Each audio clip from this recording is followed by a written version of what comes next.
آپ کیا سمجھتے ہیں؟ آپ تنہائیوں میں بیٹھ بیٹھ کے، آپ کمبلوں کے اندر رضائیوں میں لیٹ لیٹ کے آپ فلمیں دیکھ سکتے ہیں، ڈرامے دیکھ سکتے ہیں، فحاشی کے کام آپ دیکھ سکتے ہیں، آپ اللہ سے نہیں چھپ رہے۔ اللہ کہتے ہیں میں دیکھ رہا ہوں۔ امام ابن قیم رحمہ اللہ کا ایک قول یاد آیا، فرماتے ہیں تمہارے نزدیک اللہ کا معیار کیا ہے؟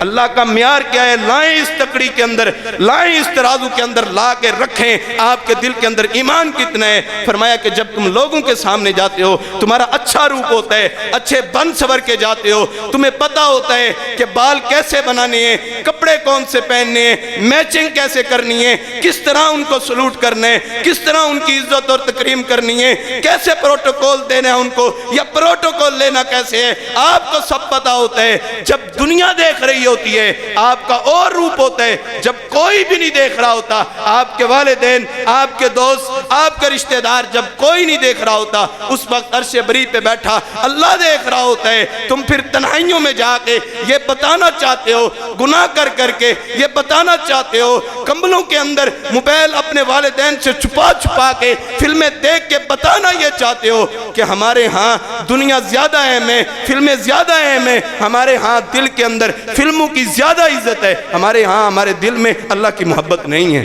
یہ ترازو ہے، یہ معیار ہے۔ تنہائیوں کے اندر جب کوئی نہیں دیکھ رہا ہوتا، وہ عرش پہ بری پہ بیٹھا ہوا رحمان دیکھ رہا ہوتا ہے۔ آپ کیا سمجھتے ہیں؟ کوئی نہیں دیکھ رہا، آپ کے ہر ایک عمل کو اللہ تعالیٰ نوٹ کر رہا ہے۔